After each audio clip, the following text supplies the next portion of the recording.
world, and welcome to the World Energy News. Sitting alongside Catherine Perry, I'm Erin Holtzapfel. Now, off to Jan for the World Energy News update. Here we have a chart of the 2012 energy consumptions in the U.S. Be aware that this chart does not include transportation. For 2012, petroleum was the leading energy source in the U.S.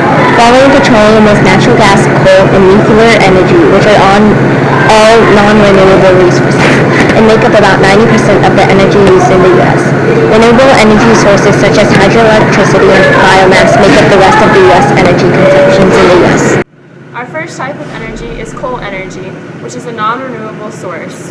Coal has taken millions of years to develop, and it comes from the energy stored by plants millions and millions of years ago. It is 52% of the energy we use. The process of coal starts with mining for subtuminous and lignite. Next, the coal is transported to a coal yard where they load it onto a conveyor belt, and a pulverizer turns coal into dust particles to speed up the process. Next is the boiler where the burning coal heats up water, which turns to steam.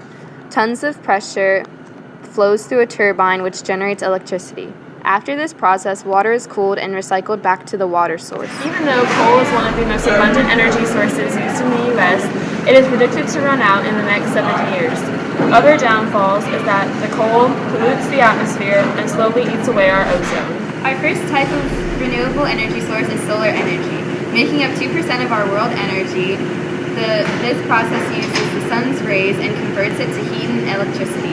Two ways of this energy is photovoltaic and thermal or electric power plants.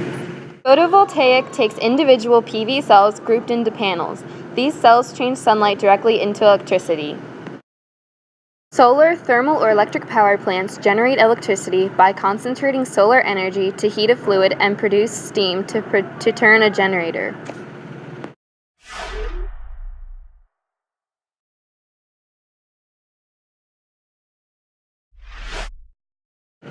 Because of unequal heating of the Earth's surface, wind turns blades of a turbine collecting the kinetic energy. The blades, which are connected to a shaft that turns generator that produces the energy. In 2013, wind turbines generated about 4% of total U.S. electricity.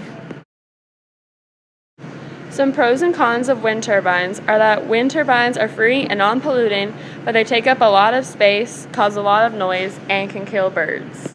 One of the two innovative approaches to energy in the U.S. include E. coli bacteria.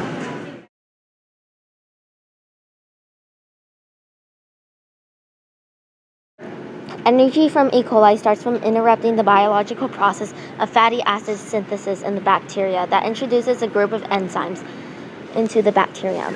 Then two more enzymes are added to the fatty acid into propane. Propane was chosen over producing petrol or diesel because it is easy to transport and produced with 30 times as less energy than it takes to liquefy hydrogen, which has been proposed as another green fuel source. The next type of innovative energy source are wave buoys. Wave farms will deploy these buoys into the ocean to use the motion of waves to turn it into energy. The buoys have a maximum generating capacity of 800 kilowatts.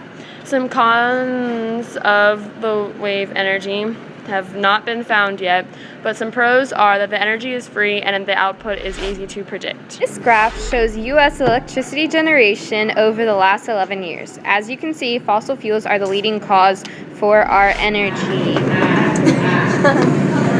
That's it for World Energy News today.